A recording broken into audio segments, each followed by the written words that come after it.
Assalamualaikum warahmatullahi wabarakatuh. Halo semuanya, perkenalkan nama saya Farisa Amelia dengan NIM 2510522009 dari Prodi Manajemen kelas Hukum Bisnis M1. Nah, pada video kali ini saya akan membahas dua hal penting dalam dunia hukum bisnis, yaitu fungsi pembiayaan dan subjek pembiayaan. Kedua hal ini sangat berkaitan erat dengan kegiatan ekonomi dan bisnis, karena tanpa pembiayaan, kegiatan usaha akan sulit berkembang. Nah, yuk kita bahas satu persatu. Mungkin kalau dengar kata pembiayaan, yang langsung kepikiran itu pinjam uang di bank, ya kan? Tapi sebenarnya pembiayaan itu jauh lebih luas dan punya peran besar banget buat menggerakkan roda perekonomian. Jadi, di video kali ini aku bakal jelasin siapa aja sih yang terlibat dalam pembiayaan dan apa aja fungsi pembiayaan itu sendiri dalam konteks hukum bisnis. Yuk langsung kita bahas pelan-pelan biar lebih paham. Yang pertama itu ada subjek pembiayaan.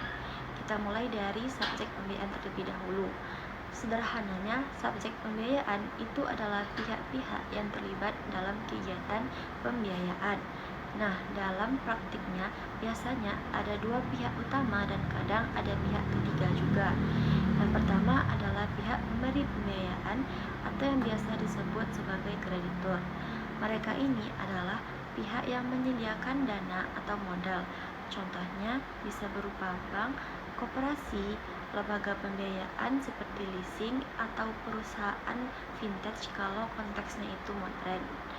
Dan peran mereka itu adalah memberikan modal kepada pihak lain dengan perjanjian pengembalian tertentu, baik dengan bunga maupun margin keuntungan sesuai dengan kesepakatan terlebih dahulu. Misalnya, ada seorang pengusaha kecil yang ingin mengembangkan usahanya, tapi kekurangan modal. Nah, bank bisa memberikan pinjaman dalam bentuk kredit usaha. Dari situ, pengusaha tersebut bisa membeli bahan baku, alat produksi, atau memperluas usahanya. Jadi, uang yang tadinya diam di bank bisa bergerak dan menghasilkan nilai tambah ekonomi. Lalu, pihak yang kedua adalah penerima pembiayaan atau disebut juga sebagai debitur. Mereka adalah individu, badan usaha, atau perusahaan yang menerima dana dari lembaga pembiayaan tadi.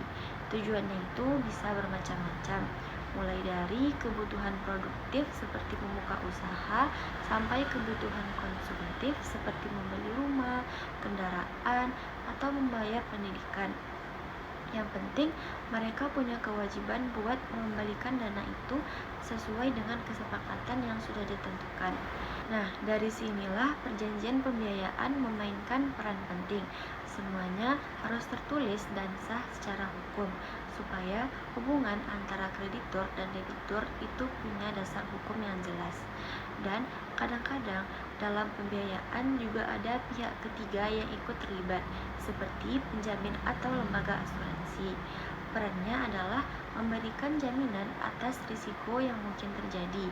Misalnya, kalau debitur nggak bisa bayar atau ada risiko kehilangan aset, pihak asuransi itu bisa menanggung sebagian kerugian. Contohnya seperti pembiayaan kendaraan bermotor. Biasanya, selain kontrak antara nasabah dan perusahaan leasing, juga ada asuransi kendaraan yang menjamin kalau motornya hilang atau rusak parah. Jadi, semua pihak terlindungi secara hukum dan finansial. Nah, dari sini itu kita bisa lihat bahwa hubungan antar pihak ini itu nggak cuma soal uang keluar dan masuk, tapi juga soal kepercayaan, tanggung jawab, dan kepastian hukum. Makanya, setiap lembaga pembiayaan itu wajib tunduk pada aturan hukum yang berlaku, termasuk undang-undang tentang lembaga keuangan dan peraturan dari Otoritas Jasa Keuangan atau OJK. Nah, yang kedua itu ada fungsi pembiayaan. Nah, ini adalah bagian yang paling menarik karena disinilah kelihatan itu betapa pentingnya pembiayaan buat kehidupan, ekonomi, dan hukum bisnis. Yang pertama itu ada fungsi produktif. Fungsi ini berarti pembiayaan itu digunakan untuk kegiatan yang bisa menghasilkan pendapatan atau keuntungan. Contohnya itu seorang petani yang meminjam modal untuk membeli pupuk, bibit, dan alat pertanian.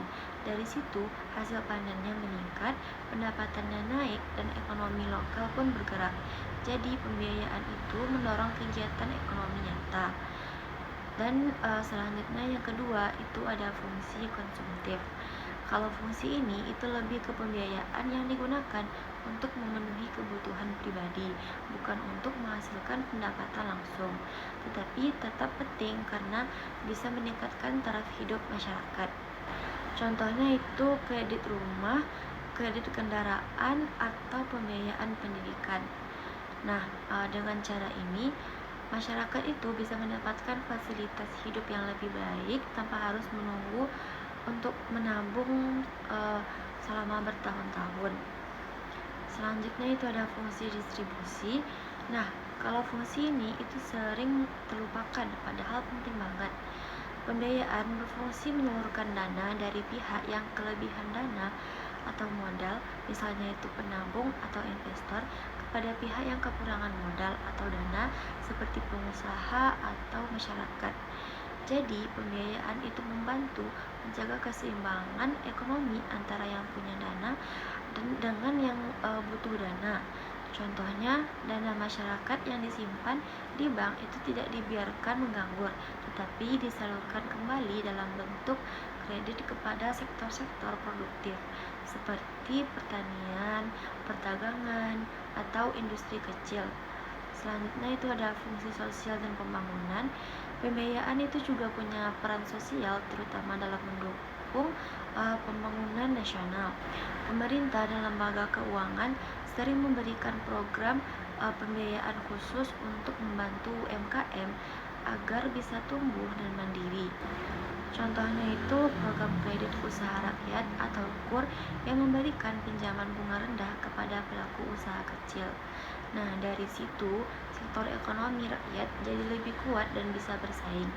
Dan yang terakhir dari fungsi pembiayaan adalah fungsi hukum. Dalam konteks hukum bisnis, pembiayaan itu bukan cuma soal ekonomi, tetapi juga menciptakan hubungan hukum yang sah. Perjanjian pembiayaan mengikat kedua belah pihak secara hukum, memberi perlindungan terhadap hak dan kewajiban masing-masing. Jadi, kalau nanti itu misalnya ada masalah, contohnya tuh debitur gagal bayar, penyelesaiannya itu bisa dilakukan sesuai mekanisme hukum, bukan asal main klaim. Nah, jadi dapat kita simpulkan bahwa pembiayaan itu punya dua aspek penting dari sisi pelaku dan fungsi. Dari sisi pelaku ada pemberi dana, penerima dana, dan kadang pihak penjamin yang semuanya punya peran dan tanggung jawab masing-masing. Sementara dari sisi fungsi, pembiayaan bukan cuma memutar uang, tetapi juga mendorong pertumbuhan ekonomi, meningkatkan kesejahteraan masyarakat, menyeimbangkan distribusi modal, serta menciptakan kepastian hukum dalam dunia bisnis. Jadi bisa dibilang tanpa pembiayaan ekonomi kita bakal jalan pincang karena hampir semua kegiatan ekonomi dari yang kecil sampai yang besar pasti butuh dukungan pembiayaan. Nah, sekian penjelasan dari saya. Terima kasih sudah nonton sampai habis. Assalamualaikum warahmatullahi wabarakatuh.